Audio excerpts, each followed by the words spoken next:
আল্লাহকে ভয় করেন? এটা বুঝেছেন?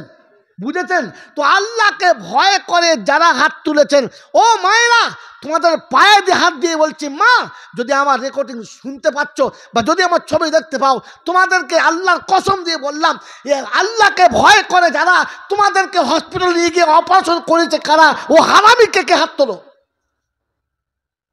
সালা ফেরেশতা সব আল্লাহকে ভয় করে আর বউকে হসপিটালে নিয়ে গিয়ে অপারেশন করে। আরে তোর থেকে তো কুত্তা ভালো রে, কুত্তার প্রতি বছর 6টা বাচ্চা হয়, সালা অপারেশন করে নাই। আর কুত্তা জানে আমাকে যে খাওয়ায় আমার বাচ্চাকে সে খাওয়াবে, কিন্তু কুত্তাকে আল্লাহ কোরআন দেয় নাই, তোমাকে কোরআন দিয়েছে।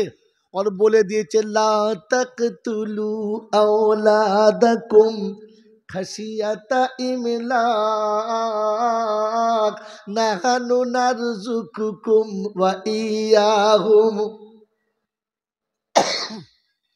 মানুষ তোমাকে কোরআন দিয়েছে, আমি আল্লাহ নিজে বলেছি, পেটের দায়ে খাওয়াবার ভয়ে, সন্তান মানুষ করার ভয়ে যেন ছেলে মেয়েকে হত্যা করো না। আমি তোকেও খাওয়াই, তোর বাচ্চাকে খাওয়াই, তুই খাওয়াস না, খাওয়াই কে? জোরে বলেন, খাওয়াই কে? আল্লাহ যদি খাওয়ালো তো তোমাকে কে পাইপলাইনটা উড়িয়ে দিতে বললো? আরে জোরে বলো। করোনা এসে তো 2 বছর ট্রেন চলে নাই, তুমি তো কিন্তু পাতি উড়িয়ে দেয় নাই, দিয়েছে? জোরে বলেন, লাইন উড়িয়ে দেয় নাই, তুমি তো ট্রেন বন্ধ করে নাই, পুরো লাইন শুধু উড়িয়ে দিয়েছে। এরপরে আবার হাত তুলে বলে বুঝে হাত তুলেছে। হ্যাঁ, আল্লাহকে ভয় করে। হ্যাঁ বাবাজিরা, আপনার আমার ভবিষ্যতের মালিক কে? আজকের কি হবে কালকের কে জানে? কেউ জানে না। তাহলে ভবিষ্যতের মালিক কে? জোরে বলেন, ভবিষ্যতের মালিক কে? ভবিষ্যতের মালিক যদি আল্লাহ ছিল তো হালাল টাকা দিয়ে LIC কে করেছো হাত তোলো, লটারি কে কেটেছো হাত তোলো। সব ফেরেশতা তো রে, এবার জিবরাইল সব। বাবাজিরা আমার, আল্লাহওয়ালা ভাইরা, আপনাকে আমি বাস্তব দেখাচ্ছি। বলেন আজকে সমাজে বিয়ে করার পরে বলছে বিয়ের পরে ছেলে না, একটার বেশি দুটো না, দুটোর বেশি মোটেই না। কি সত্য না মিথ্যে কথা? স্লোগান চলছে বিয়ের পরেই ছেলে না, আর একটার বেশি দুটো না, আর ভুল করে দুটো হলে আর মোটে যদি বলে না।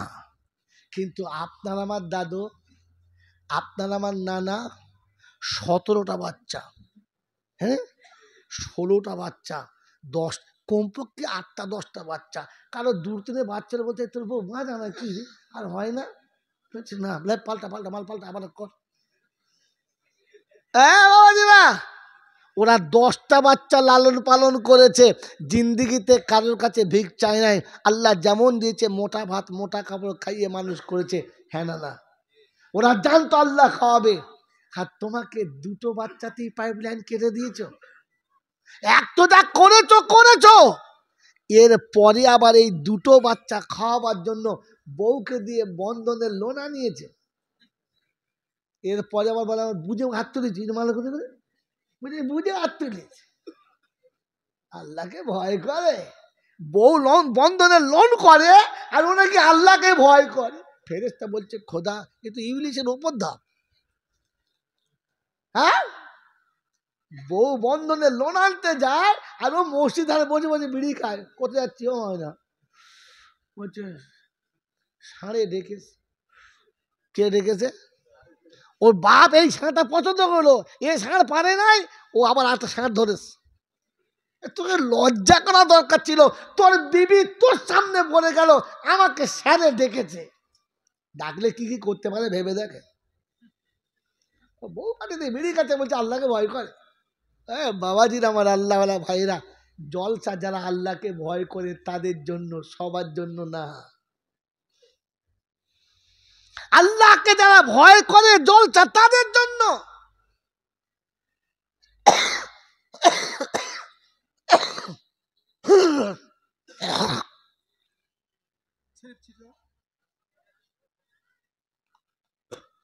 মেরে মোহতম দোস্তর বুজুর্গ আল্লাহওয়ালা ভাইরা, ঠান্ডা মাথায় ভাবেন বসে বসে এত জলসা, এত মিলাদ, এত ওয়াজ, এত নসিহত, এত বয়ান, এত বক্তৃতা, এত ভালো কথা, বিভিন্ন জাতের ওলামারা যে যেমন আসছে, যে যেমন পাচ্ছে। মৌলানা শওকত সাহেব বলতে বলতে কবরের কাছে চলে গেল, তার ছেলে বলতে বলতে যৌবনে ফিরে এলো। আমি হতভাগা জয়নুল আবেদিন অর্ধেক পার করে মৌতের কাছাকাছি চলে এলাম। আর কেশপুরের কত আলেম সত্য বলতে বলতে কবরে চলে গেল, আর কত আলেম কবরে যাবার কাছে হয়ে গেল। বলেন আমার আপনাদের এত মানুষের কাছে কোরআন শুনে চরিত্র পাল্টেছে? পাল্টেছে? না পাল্টার কারণ কি? এগুলো খুঁজে বার করেনি, তার নাম জলসা। ওই ফেরিওয়ালাদের মতো জলসা শুনবেন না। আমাদের দেশে ফেরিওয়ালা বেশি, দোকানদার বেশি না ফেরিওয়ালা? জোরে বলেন। ফেরিওয়ালাদের নমুনা বলবো। হ্যাঁ, স্টেজে এসে খোদবা পড়লো সুর করে, ঝাঁকাস করে, তারপর শুরু করলো বাবাজিরা এটা সাবানের মাস গো বাবা, সামনে রমজান আসছে বাবাজি, এক নফলে ফরজের সমান পাবেন, এক ফরজের 70 পেয়ে যাবেন বাবা। আমার আল্লাহ পাক সবে কদর দিয়েছে বাবা, যদি কদর করতে পারো এক রাতে 62 বছরের সওয়াব পেয়ে যাবে। সুবহানাল্লাহ। তখন বুঝবে মাল পাক্কা ফেরিওয়ালা। আরে কাকে শোনাচ্ছিস আগে ওটা জিজ্ঞেস কর। মানুষকে শোনা। জানোয়ার শুনে কোনো লাভ হবে? জোরে বলে না। মানুষ আর জানোয়ারের তফাৎ হলো মানুষ ভাবে, জানোয়ারে ভাবে না। একটা যুবককে বলুন কাল বিয়ে দেবো, ও খুশি হবে, কিন্তু মনে মনে ভাববে শালা আমি কি খাবো আর বউটা কি খাবে। হ্যাঁ না? না, কারণ আমি তো এখন কামাতে যে বাপের মাথা ঝেড়ে খাই। ও ভাববে আমি কি খাবো আর বউ কি খাবে, আবার 1 বছর বাদে আর একটা হবে, সেই বা কি খাবে। ও মানুষ ভাবে, ভাবে না? কিন্তু পৃথিবীর কোনো জীবজন্তু ভাবে? জোরে বলে ভাবে না। তাহলে মানুষ ভাবে, জীবজন্তু জোরে বলে জীবজন্তু ভাবে না। এবারে ভেবে দেখি না আমি মানুষ না জীবজন্তু? বাবাজি, পৃথিবীর কোনো মানুষ যখন খায় তো ভেবে খায়, ছাগলে খায় তো ভেবে খায় না। তাই এর গাছের ডগ ওর গাছের ডগ ওরটাই খেয়ে নেয়। কুকুর যখন খায় ভেবে খায়? খায় না। ভাজা মাছ, মগজ ভোনা একবার চালিয়ে দিচ্ছে শক্ত করে, কষা গোশ অর্ধেক খেয়েছে। গিন্নিমা ঘর ঢুকে থাকে, আরে হাঁড়ি বাসন কে নাচছে রে, ও বউ হাঁড়ি বাসন কে নাচছে? তখন দেখে বউ নয়, একেবারে বউর খালাতো ভাই বেরোচ্ছে এরকম সাইজে। ছি ছি ছি ছি ছি ছি, যা সব খেয়ে নিয়েছে। বাড়ির পোষা কুকুর খেয়ে নিয়েছে। আচ্ছা, ও যখন খেয়েছে ভেবে খেয়েছে এটা খেলে আমার বাড়িওয়ালা আমার উপরে নারাজ হবে না খুশি হবে? ভেবে খেয়েছে? যদি বলে বুঝে খেয়েছে। তো আপনি আর আমি যা সারা জীবন কামাচ্ছি আর খাচ্ছি, বুঝে কামিয়েছি, এইভাবে ধাপ্পাবাজি মেরে কামানো আমার জন্য চলবে কিনা? এমনি করে চিটিংবাজি করে কামানো আমার জন্য চলবে কিনা? আর এমনি করে অবৈধ মাল খেলে আমার আল্লাহ রাজি হবে কিনা কোনোদিন ভেবেছি? তাহলে আমার নাম কি? কয়সু তয় তয় আকার। বাবাজিরা, সোনারা, লালেরা, জ্ঞানীজন না শুধু মানুষেরা, আমার সোনামণি মায়েরা বোনেরা, এই মানুষ ভাবে যেটা খাবে না খাবে না। মানুষ ভাবে এটা চলবে কি চলবে না, এটা জীবজন্তু ভাবে না। আর আমিও কোনোদিন, জোরে বলে, আমিও কোনোদিন ভাবলাম না আমি কার দলে পড়েছি, একবার জিজ্ঞাসা করলাম না? আমার বাবাজিরা, আমার শোনাচ্ছেন বন্ধুরা, আমার সোনামণি মায়েরা বোনেরা, তো আপনাকে বলে যাচ্ছে আমি জয়নুল আবেদিন যত ভালো করে বলি আমল হবে না। ও বাপ শওকত সাহেব যাই বলেছে আমল হবে না, তার একটা কারণ বলে দিচ্ছি। আমি আর আমার বাপ আর আমার 14 গোষ্ঠী সারা পৃথিবীর মৌলবী যে যেমন করে বলুক, এখন আবু বকর সিদ্দিকের থেকে কোনো মাল ভালো না। হ্যাঁ না? না যদি বলেন আবু বকর সিদ্দিকের থেকে এরা ভালো না, এরা আরো ভালো? যদি বলেন আল্লাহ নবী বলেছেন, যদি আমি রাসূল বলছি, আম্বিয়াদের পরে কারোর ইমান যদি ভোল্টে জ্বলা হয়, সেই ইমান কার? জোরে বলেন আবু বকর সিদ্দিকের। আল্লাহ নবী বলেন, মমিনের সমস্ত মমিনের ইমান একদিকে যদি রাখা হয় আরেকদিকে আবু বকর সিদ্দিকের ঈমান রাখলে সেই ঈমানটা বেশি ওজনদার হয়। যদি বলুন সুবহানাল্লাহ। আম্মা জান আয়েশা সিদ্দিকা রাদিয়াল্লাহু তাআলা আনহা কার বেটি? জোরে বলে আবু বকরের। কি দিয়ে বুঝলেন? ওই যে লাস্টে সিদ্দিকা লাগানো রয়েছে। আপনার মেয়ের নাম খালি আয়েশা সিদ্দিকা রাখবেন না, ওটা সিদ্দিকার মানে হলো সিদ্দিকের বেটি সিদ্দিকা। মনে থাকবে ইনশাআল্লাহ? মনে থাকবে না? মেয়ের নাম ওয়াহিদ ফাতেমা, ও মালও রেখেছে। আল্লাহ মা তোর নাম কি? বলে ওয়াহিদ ফাতেমা। আল্লাহ তোর বাপের নাম? আমার বাপের নাম পটল। হ্যাঁ দুস, তোর নাম হয়তো হচ্ছিল পটল ফাতেমা। ওয়াহিদের বেটি ফাতেমা, তাই নাম রেখেছে ওয়াহিদ ফাতেমা।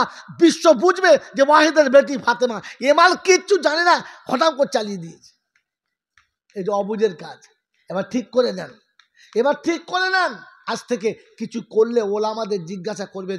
এই জন্য আল্লাহ নবী বলছিলেন কোন আলিমান, প্রত্যেকে আলিম হও। না জেনে নাঙ্গল চালিও না। কথা বুঝেন না? বলেন না বাবাজিরা? আমার শোনাচ্ছেন বন্ধু, আমার সোনামণি মায়েরা বোনেরা, জমিতে একটু পানি না থাকলে ভালো গাছ হয় না। হ্যাঁ না? না জোরে বলেন। কিন্তু আলু বাড়িতে যদি ধানের মতো পানি ভরে দেয়, আলু হবে না? হবে না? জোরে বলেন। তো আপনি শুধু চাষি হলে হবে না, পানির ভাব জানতে হবে। কথা বোঝেন না? বোঝেন নাই? সেজন্য মেরে মোহতম দোস্তর বুজুর্গ আল্লাহওয়ালা ভাইয়েরা, জ্ঞানী শুধু মানুষরা, আল্লাহ শুধু আলেম হও। কি শোনাচ্ছিলাম? হয়তো আয়েশা সিদ্দিকা রাদিয়াল্লাহু তাআলা আনহা আল্লাহর নবীকে দেখা করতে এলেন। আর বিশ্ব নবী জনাবে মুহাম্মদ রাসূলুল্লাহ সাল্লাল্লাহু আলাইহি ওয়াসাল্লাম একেবারে পূর্ণিমা রাতে ফাঁকা আকাশের তলাতে বসে আছেন। গোটা আকাশটা তারায় ভরপুর হয়ে গেছে, এক তিল জায়গা বাকি নেই তারা ফুটতে, পুরো আকাশটা তারায় ভরা। আল্লাহ রাসূলের পাশে বসে কথা বলতে বলতে বললেন, ইয়া রাসূলুল্লাহ, ইয়া হাবিবাল্লাহ, এই আকাশে যত তারা আছে, এতটা নেকি কারোর জীবনে আছে? আল্লাহ আম্মাজান আয়েশার ইচ্ছা ছিল আমার বাপের হবে, তাই মনে মনে বলেন আছে? আল্লাহ বললেন হ্যাঁ আছে। বলে কার? বলেন ওমরে ফারুকের। যেমনি বাপের নাম বলে নাই, মেয়েদের মনটা একটু বিগড়ে গেছে। আমার বাপের নাম বলে নাই, ওমরের নাম বলে। কিন্তু আর সহ্য করতে পারলেন না। অনেকক্ষণ পরে বললেন, ইয়া রাসূলুল্লাহ, ইয়া হাবিবাল্লাহ, আমার আব্বার। বলে কি বলো আয়েশা, কি বলো আয়েশা? আমার আব্বার আমার নামে এত নেকি নাই? বললে শোনো, তোমার আব্বার জীবনের একটা রাতে এরকম 3টি আকাশের তারা যত, ততটা নেকি ভরা আছে একটা রাতে। কটা রাতে? একটা রাতে। ওমরের সারা জীবনে যত আছে, তোমার আব্বার এক রাতে তার থেকে 3 ডবল আছে। তার নাম কি? আবু বকর সিদ্দিক। তার নাম কি? আবু বকর সিদ্দিক। এই আবু বকর সিদ্দিক আল্লাহ নবীর পিছনে এশার নামাজ পড়েছেন। আপনার আমার মতো হজো গজো ইমামের পিছনে নয়, হেলি ফেলি ইমামের পিছনে নয়। ইমামুল আম্বিয়া, ইমামুল আম্বিয়া জনাবে মুহাম্মদ রাসূলুল্লাহ সাল্লাল্লাহু তাআলা আলাইহি ওয়াসাল্লামের পিছনে এশার নামাজ পড়েছেন। এরপরে বাড়ি ফিরে খাওয়া দাওয়া করে একটু আরাম করে তেলাওয়াত করতে শুরু করেছেন। এত সুন্দর তার তেলাওয়াত শুনে আবু জেহেল বিবির বিছানা থেকে উঠে এসে জানালার কাছে দাঁড়িয়ে দাঁড়িয়ে কোরআন শুনছে। কে পড়ছে কোরআন? আবু বকর সিদ্দিক। কে শুনছে? আবু জেহেল। কে শুনছে? আবু জেহেল। এবার আপনাকে জিজ্ঞাসা করছি, বলুন আবু জেহেল শিক্ষিত ছিল না মূর্খ? আবু জেহেল শিক্ষিত ছিল না মূর্খ? জোরে বলেন কতটা? আপনার আমার মতো MA pass, BA pass, MTech ওটাক ফেটাক কিচ্ছু নয়। তিনি ছিলেন সাহিত্য সম্রাট। তিনি ছিলেন সাহিত্য সম্রাট। গোটা আরব কান্ট্রিতে একাই চ্যালেঞ্জ দিতেন, কাবার কাছে লিখে, আছে কোনো মায়ের লাল হিম্মতলা বেটা এসে লিখবে, আমি আবু জেহেল 2 লাইন কবিতা লিখে দিচ্ছি, সাহিত্য আমাকে হারাবে এমন 2 লাইন লিখে দাও। গোটা আরব কান্ট্রি যেখানে একসঙ্গে পারে নাই, সারা আরব কান্ট্রি একদিকে, সমস্ত সাহিত্যিক একদিকে, আবু জেহেল একাই একদিকে, তো সবাইকে থাবড়ে চুপ করে দেয়, চাপ, আগে লিখতে শেখ পরে লিখবি, আগে ভাষা শেখ পরে লিখবি। আমি আবু জেহেল যেটা লিখে দিয়েছি ওখানে কলম চালানো সম্ভব। এতটা শিক্ষিত, এতটা জ্ঞানী। এ দাঁড়িয়ে দাঁড়িয়ে কোরআন শুনছে আবু বকরের জানলার কাছে। একা শোনে নাই, সাথে ওতবা আছে, সাহেবা আছে, মুগিরা আছে, আবু সুফিয়ান আছে, ওমরও আছে। সকলে কোরআন শুনছেন। মেরে মোহতম দোস্তর বুজুর্গ, একদিন দুদিন নয়, এক সপ্তাহ দু সপ্তাহ নয়, মাসের পর মাস আবু বকরের জানলার কাছে দাঁড়িয়ে কোরআন শুনছে, রাত জেগে দাঁড়িয়ে শুনছে, চেয়ারে নয়, প্যান্ডেলের তলায় নয়, একা একা দাঁড়িয়ে শুনছে। আর সারা রাত কোরআন শুনে ফিরে যাওয়ার সময় এতটা ঘোর লেগে গেছে যে একে অপরের সঙ্গে ধাক্কাও হয়ে গেছে। এই কে রে, মহিলা তুই? বললে হ্যাঁ। শোভা? বললে হ্যাঁ। বলে জি আপনি এসেছেন? বলে আমি তো এসেছি, আবু বকরের কণ্ঠস্বর আমাকে পাগল করে দিয়েছে, বিছানা ছাড়তে বাধ্য করেছে, বিবি ছাড়তে বাধ্য করেছে, আর কণ্ঠস্বর শুনে আমি চলে এসেছি। বলে আমাদেরও ঠিক তাই, বিছানায় শুয়ে থাকি, আবু বকর যখন কোরআন শরীফ পড়ে মনে হয় যেন বিছানা আমাদের পিঠে কাঁটা ভোকায়, বলে ওঠ না, ওঠ না, একবার জানা শোন না কোরআনটা। পাগল হয়ে উঠে আসি, বিবি বাহুতে আটকায় রাখতে পারে না, চলে আসি। আমার বন্ধু, আমার কেশপুরের বুদ্ধিজীবীরা, শিক্ষিত বন্ধুরা, যারা একটু লেখাপড়া শিখে বলে না আমরা কি বুঝি না নাকি, আমরা কি ঘাসে মুখ দিয়ে চলি, মৌলবীরা যা বলতে শুনতে হবে? ওই মুসলমানের ছেলে যদি বুদ্ধি থাকে তো বলো না, আবু জেহেল এত শিক্ষিত হওয়ার পরে এত এত পবিত্র লোকের কাছে কোরআন শুনে আবু জেহেলের জীবন পাল্টেছে? জোরে বলেন, আরো জোরে বলেন। আবু জেহেলের নাম আবু জেহেল ছিল? আবু জেহেলের নাম আবু জেহেল ছিল? আবুল হাকাম জ্ঞানীর পিতা। গোটা মক্কা যাকে, গোটা আরব কান্ট্রি যাকে জ্ঞানীর পিতা বলে সম্বোধন করেছে, যেমন আমাদের জওহরলাল নেহরুকে বাংলার মানুষ বাপুজি বলে মেনে নিয়েছে, জাতির পিতা বলে মেনে নিয়েছে, অনেক জায়গায় লেখে লেখে না?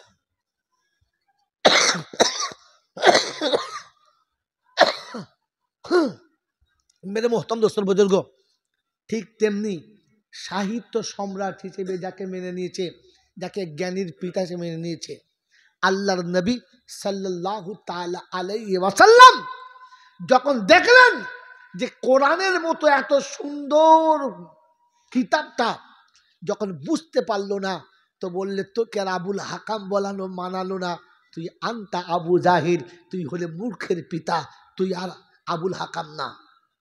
তো আবু জেহেল হচ্ছে আসল নাম, আবু জেহেল হচ্ছে আসল নাম, কি বলে আপনার আবুল হাকাম হচ্ছে আসল নাম, তার কর্মগুণে আবু জেহেল হয়ে গেছে। কথা বুঝে আসে নাই? আমার বন্ধু, আমার আল্লাহওয়ালা ভাইরা, অনুরোধ করে জিজ্ঞাসা করছি, বলতে পারেন তার বিদ্যার কোন কমি ছিল, জ্ঞানের কোন কমি ছিল যে তিনি এত সুন্দর কোরআন শোনার পরেও, এত রাত জেগে কোরআন শোনার পরেও তার জীবনে কোরআন কেন এলো না?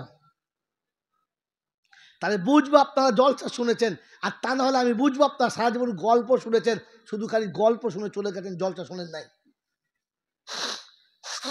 বলেন আবু জেহেল কেন কোরআন তার জীবনে আনতে পারলো না?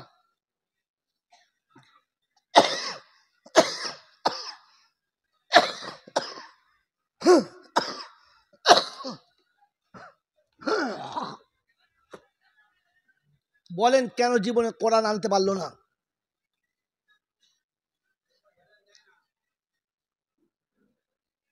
বলেন বলেন। এগুলো হচ্ছে একেবারে নিরেট মূর্খ মেয়ে মানুষের কথা। আল্লাহ পাক হেদায়েত দেওয়ার জন্য ট্যাকচার বলেছেন, আপনি ওই ট্যাকচারে এলে হেদায়েত দেব। কিছু আদমৌলবী থাকে ফেরিওয়ালা মাল, নবী চাচাকে কলমা পড়াতে পারে নাই, আমরা কি করে পড়াবো বাবা, ওর মা 5-1 লাখ তোকে জলটা কোথাও ছাগল কোথাকার। নবী চাচাকে হেদায়েত করতে পারেন নাই, এই শব্দটা বলাটাই প্রথম অন্যায় ছিল। কথা বুঝেছেন বা? হেদায়েতের ট্যাকচার এতটা সামনে ধরেছেন, শব্দ শুনলেন, হেদায়েতের ট্যাকচার এতটা সামনে ধরেছেন, অন্তিমকালে রাসূল জিজ্ঞাসা করছেন যে চাচা আমি যে কলেমা বিশ্ববাসীকে শোনাই, কলেমাটা কি মিথ্যা না ভুল? তো বললেন শোন, আসমান জমিন যত সত্য, তোর কলেমা তার থেকে বেশি সত্য। হেদায়েত নবী আনতে পারে নাই? কোথায় কেন মাল কোথায় যে বলে ওই ফেরিওয়ালাদের কাছে বলবেন, বলেন চাচা আমি যে নবী দাবি করেছি এটা কি মিথ্যা? তো বললেন চন্দ্র সূর্য যত সত্য তোর নবুয়ত তার থেকে বেশি, জোরে বলেন, সত্য। তাহলে তিনি হেদায়েতের পুরো ট্যাকচারটা দেখিয়ে দিয়েছেন, তিনি মেনে নিতে বাধ্য হয়ে গেছেন, প্রকাশ করতে পারেন নাই।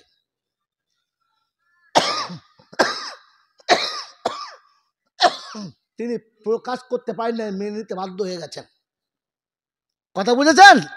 তারপরে আল্লাহ বলেছেন ইন্নাকা লা তাহদি মান আহবাবতা ওয়ালাকিন্নাল্লাহা ইয়াহদি মান ইয়াশা। হেদায়েতের ওই চাবিটা আমি আমার কাছে রেখেছি। রাসূল তোমার চেষ্টা তুমি চালিয়ে শেষ জায়গায় পৌঁছে গেছো, আমি আমারটা আমার কাছে রেখে দিয়েছি। ওই আফ্রিকা থেকে, ওই হাবশা থেকে বেলাল আসলে আমি বেলালের হাতে হেদায়েত তুলে দেবো, কিন্তু মক্কায় জন্ম নিয়েও পাবে না। মেরে মোহতম দোস্তর বুজুর্গ, দাওয়াত পরিপূর্ণ করার পরে আবু জেহেলের এত বড় হওয়ার পরে তার নসিবে আর না আসার কারণ কি আজ বলে দিচ্ছি, শুনে নেন। এই থিওরি মনে রেখে দেবেন, পৃথিবীর কেউ কেটে দিলে আমার কাছে নাম্বারটা দেবেন, বাকিটা আমি কেটে দেবো ইনশাআল্লাহ। বন্ধু, সারা জীবন আবু জেহেল কোরআন শুনেছেন মজা নেওয়ার জন্য। কি নেওয়ার জন্য? মজা নেওয়ার জন্য। বোঝেন নাই কোরআন আমার জীবনে কি করে আসবে, কোরআন কি জিনিস আমি বুঝবো, এই মনে করে জীবনে কোরআন শোনেন নাই, শুধু কোরআনের মজা নেওয়ার জন্য। বলে হুজুর না বুঝে মজা? হ্যাঁ না বুঝে মজা।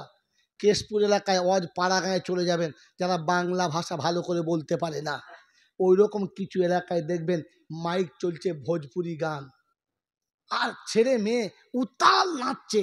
বলছি কিরে বুঝতে পারছিস? বলছে না বুঝতে পারি নাই, তবে মজা আছে গানটায়। হ্যাঁ না বলে? ও বুঝে মজা নিচ্ছে না শুনে? বুঝে না শুনে? জোরে বলেন। ওরে বোকা কথাকার, রফিকের গান শুনে মজা নিয়েছে, রফিকের গান শুনে মজা নিয়েছে, আরো বড় বড় কবিদের গান শুনে মজা নিয়েছে, আর একবার আপনার বুঝে মজা নিয়েছে, আর ভোজপুরি গান শুনে মজা নিয়েছে, কিচ্ছু বোঝে নাই। এই না বুঝে মজা নিয়েছে বলে জীবনে আসে নাই। কারণ কোরআন পড়ার জন্য 3টে তার্জ আছে। কটা জানেন? জানেন না, খালি কোরআন পড়তে হয় তাই পড়ে। বিয়ের সময়তে মেয়ের বাপকে বলছে তোমার বেটি কোরআন জানে? বলে কেন? বলে আমি কোরআন কিতাব মেয়ে ছাড়া বৌমা করব না। বেশ ভালো। এবছরে আমি উত্তর বারাসাতে একটা কোরআনের কনফারেন্স ছিল এবং তাফসীরের মাহফিল চলে গিয়েছি। আমাকে একটা ডায়েরি গিফট করেছে, 700 টাকার বেশি দাম, যেটা 100 টাকায় পাওয়া যায়, 50 টাকায় পাওয়া যায়। ক টাকা দাম বললাম? 700 টাকা। যেমনি বাইন্ডিং, তেমনি প্রিন্টিং, তেমনি পৃষ্ঠার, তেমনি তার মোম পালিশ, সে দেখার মতো। খুললি মনে কি জিনিস দিয়েছে। আমি তার কলমও লাগাই নাই, ওইভাবে রেখেছি। এটা নিয়ে এসে খুব ভালো করে মুছে সুন্দর আমার তাক আছে, তাকে রেখেছি।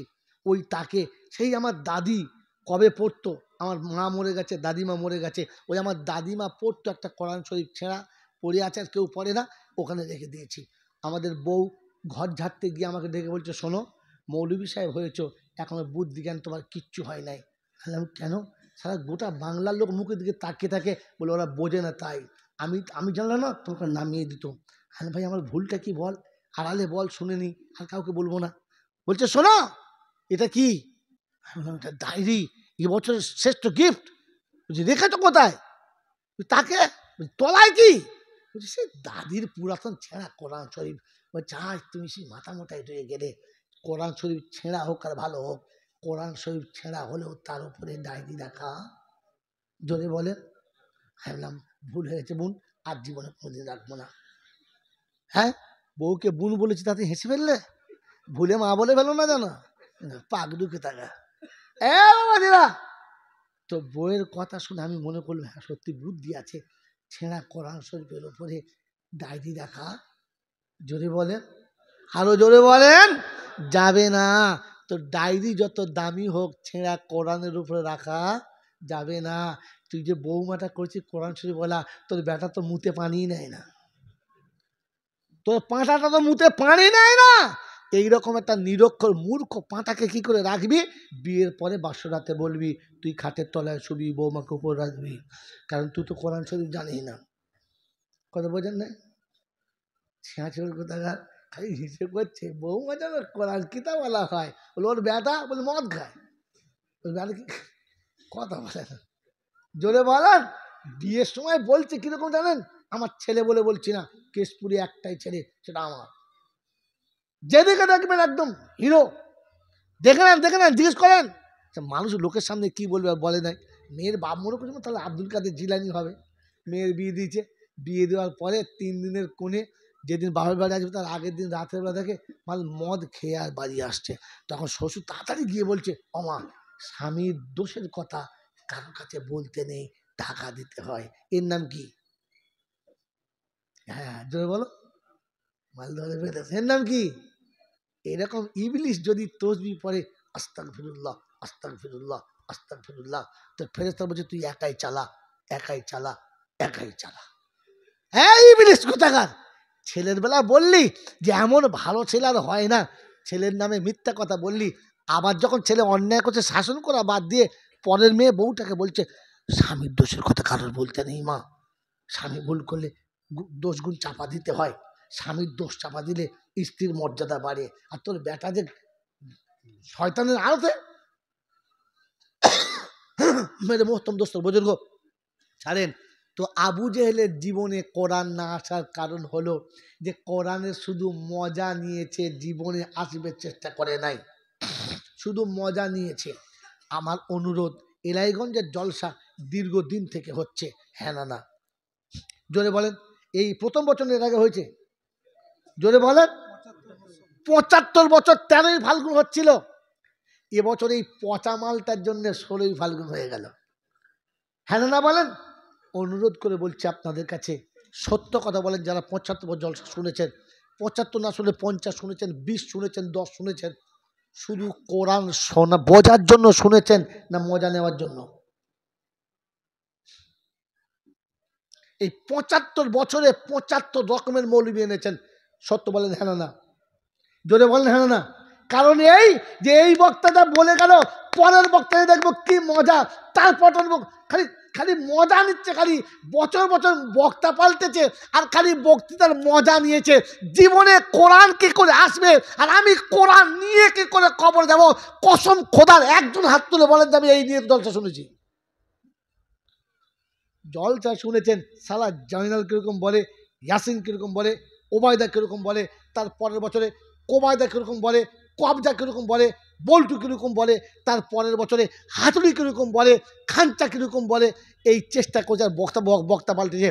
জীবনে কোরআন কি করে আসবে, আমি কোরআন নিয়ে কি করে কবরে যাব, এই ফিকির নিয়ে জলসা দিলে এত বক্তা পাল্টাতো না। আর জলসা শুনে জীবন পাল্টাতো, চরিত্র পাল্টাতো, ওই আগের চরিত্র থাকতো না। কথা বুঝে আসছে বাবুজি? যদি বুঝাতে না পারি তাহলে আমার শেষ টপিক আপনার বুঝানোর জন্য, কোরআন বুঝলে পাল্টায়, শুনলে পাল্টায় না।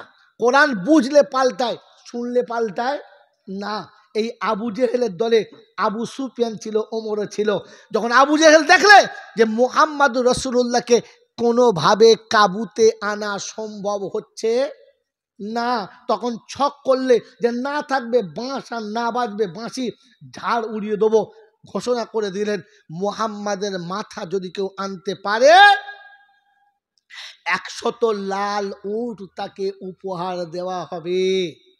ওমর কোথায় ছিল শুনতে পেয়ে ছুটে চলে এলো কাবার কাছে, বলে আবু জেহেল কি বললি, কি বললি? বলে যা বলেছি তাই। বলে আর তাই নয়, আরেকবার বল শুনি, সবার সামনে বল। তো সবার সামনে বলছে মুহাম্মাদের মাথা যদি কেউ আনতে পারে 100 লাল উট তাকে দেওয়া হবে। আরবে 100 লাল উট মানে জানতে হবে সে আরবের একজন বিশাল ধনী। কথা বুঝেছেন?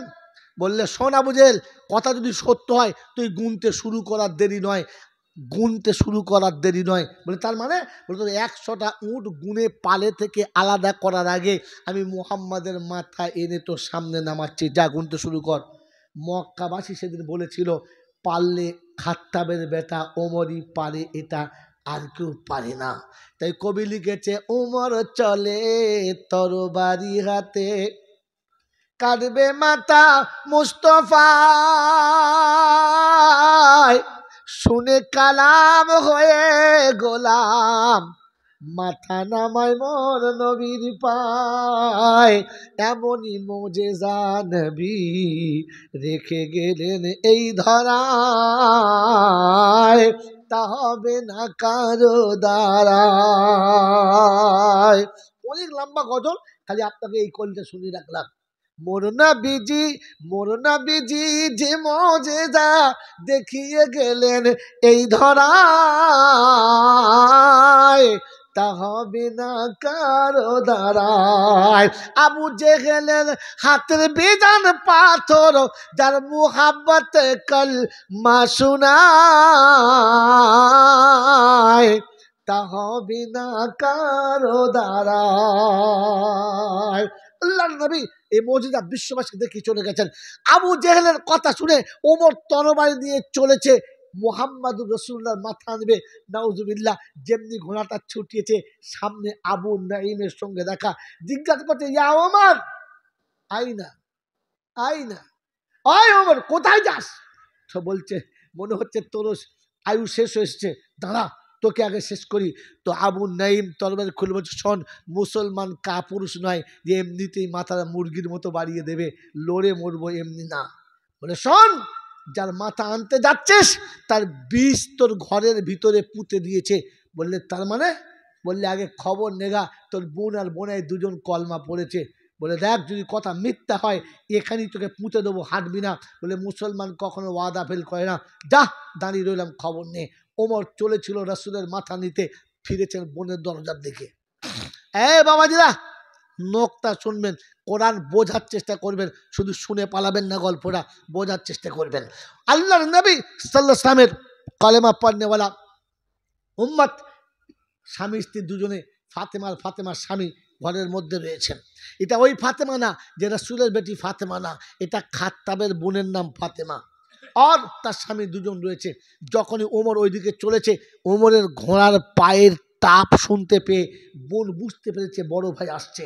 কারণ ওমর যে রাস্তা দিয়ে ঘোড়া নিয়ে যায়, যদি কোনো বাচ্চা কাঁদে আর মা বলে ওমর আসছে, তো দুধের বাচ্চা ওমরের নাম শুনলে কান্না ভুলে যায়, কান্না ভুলে যায়। তার নাম কি?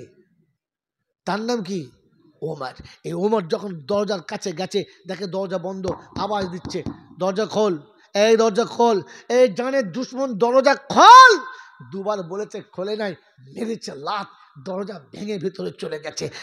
বাবাজি, আজ বলে যাচ্ছি, মুসলমানের মা বোনের পর্দা ভেঙে ঘরে ঢুকেছে যারা, আবু জেহেলের জাত হচ্ছে তারা। মুসলমানের মা বোনের ইজ্জতকে তছনছ করেছে যারা, আবু জেহেলের দল হচ্ছে তারা। আজ শুনে যাক তারা, ভেবে যাক তারা যে আমি কে আর আমরা কারা। ভাববেন ইনশাআল্লাহ, ভাববেন ইনশাআল্লাহ। ওমর গেলেন, গিয়ে দেখে বোনাই চুপ করে লুকিয়ে বসে আছে। পিছন দিক থেকে ঘাট ধরে তুলে বলছে, শুনলাম নাকি কলমা পড়েছিস? বললে হ্যাঁ। আবার মুখের ওপরে হ্যাঁ। দু থাপ্পড় যেমনি মেরেছে, অর্ধেক জীবন বেরিয়ে গেছে। ওমরের মার মানে সেই রকম মার। বোন ছুটে এসে বলছে, বড় ভাই, মারলে নিজের বোনকে মারো, পরের ছেলের মারার দরকার নাই। ওমরের মেজাজ খচে গেছে, আর বলছে, কি আমার সামনে মুখ খুলছিস, আমার সামনে কথা? বনাইকে ছেড়ে দিয়ে বোনকে ধরেছে, যেমনি দু থাপ্পড়ে মেরেছে। আমার বন্ধু, আমার আল্লাহওয়ালা ভাইরা, জ্ঞান জন্য সুদী মশা, বোনের দু থাপ্পড় যেমনি মারা ছিল, জমিনে শুয়ে গেছে। বোনাই ছুটে এসে কাছে দাঁড়িয়ে বলছে, ওমর, মেয়ে মানুষকে কাপুরুষে মারে, পুরুষে মারে না। মেয়ে মানুষকে কে মারে? জোরে বলেন, আর জোরে বলেন। বাড়ির বউদের মারে যারা, এরা কারা? আপনারা। কাপুরুষ যত সব, আজ বউরা শিখে গেল, এবার মেরো, ধুনে দেবে তোমাকে। কি রে, পরের বউকে মারতে গেছে। পুরুষ যদি হও তো বাইরে পুরুষত্ব দেখাও, বাড়ির ভেতরে দেখিও না, তাহলে বুঝবো তুমি পুরুষ। কাউকে কিছু করতে পারে না, ছুটছে নিজের বউ ধরে পিটুচ্ছে, তখন বুঝতে হবে কাপুরুষের দল। কিসের দল বলো? জোরে বলেন। বন্ধু, আমার আল্লাহওয়ালা ভাইরা, আমার রাসূল পুরুষ ছিলেন, জীবনে বিবির গায়ে হাত দেন নাই। হয়তো আলী পুরুষ ছিলেন, জীবনে বিবির গায়ে হাত দেন নাই, কারণ তাঁদের কাছে শাসন ছিল, দেখলেই কলজে শুকিয়ে যেত। তুমি তো বউ দেখলে তোমার কলজে শুকিয়ে যায়। এ মাল কি পুরুষ রে! এ বাবাজির আমার আল্লাহওয়ালা ভাইরা, বিয়ের আগে নিজের খবর নিও পুরুষ কিনা। আজকে ও জলসায় যাবো না, যেদিন যাবো তো সেদিন বোঝাবো যে পুরুষ কাকে বলে আর খালি বেটা ছেলে কাকে বলে। বেটা ছেলে মানে পুরুষ না, পুরুষের আলাদা একটা গুণ থাকতে হয়, জানেন জানেন জানেন। ওই সুসব জলসায় শোনেন তো কিছু খালি গপ্প শোনা মাল সব। এ বাবাজিরা, আল্লাহওয়ালা ভাইরা, জ্ঞানীজনরা, বুদ্ধিজীবীরা, এবারে শুনে রেখে দেন। ওমর যখন বোনকে মেরেছে তো বোনাই এসে বলছে পুরুষ মারে মেয়ে ছেলেকে, পুরুষ মানে না। ওমরের মেজাজ এমনিতেই খোঁচে ছিল 4 আনা, এখন ফুল 12 আনা, মানে 1 টাকা পুরো হয়ে গেছে। তবে যে হারাম খোরের বাচ্চা, আমি পুরুষ দেখ পুরুষ কাকে বলে, জাম কর টুটি ধরে এক কাচার। বোন দেখেছে এক বেখুনি শেষ হয়ে যাবে, আর এক মারলি বা শেষ। ছুটে গিয়ে স্বামীর গায়ের উপর শুয়ে পড়েছে, আর শুয়ে পড়ে বলছে, বড় ভাই, নিজের রক্ত থাকতে পরের রক্তে হাত লাগাচ্ছ, এটা তো উচিত নাই। বলছি, আচ্ছা বিয়াদব মেয়ে তুই তো, আমার হাতের উপর এসছিস। বাস তুলেই মেরেছে থাপ্পড়, সামনে দাঁত ভেঙে গেছে, ঠোঁট ফেটে গেছে, রক্ত ফেক দিয়ে আসছে, আর 2 কাচার মেরে দিয়েছে। তখন বলছে, বড় ভাই আমার একটা কথা শুনবে? বললে কি? বলে, আমাকে মেরে তুমি হাঁপিয়ে যাচ্ছ, আর আমি মার খেয়ে কিন্তু মজা পাচ্ছি। একদম পাল্টে গেছে। এ পুরুষের নাম, শুনে নাও। যেই বলেছে, বড় ভাই তুমি মেরে কষ্ট পাচ্ছ, হাঁপিয়ে গেছো, কপালে ঘাম এসে গেছে, কিন্তু আমি মার খেয়ে মজা পাচ্ছি, কষ্ট হয় নাই। মার খেলে মজা পায়? এই মার খেলে মজা পায়? এই যুবক বলো, মার খেলে মজা পায়? পৃথিবীতে মার খেলে মজা পায় কে? সত্যিকারের প্রেমিক হলো। হ্যাঁ, প্রেমিক যখন মার খায়, প্রেমের কালার তখন তেজ হয়। প্রেমিক যখন মার খায়, প্রেমের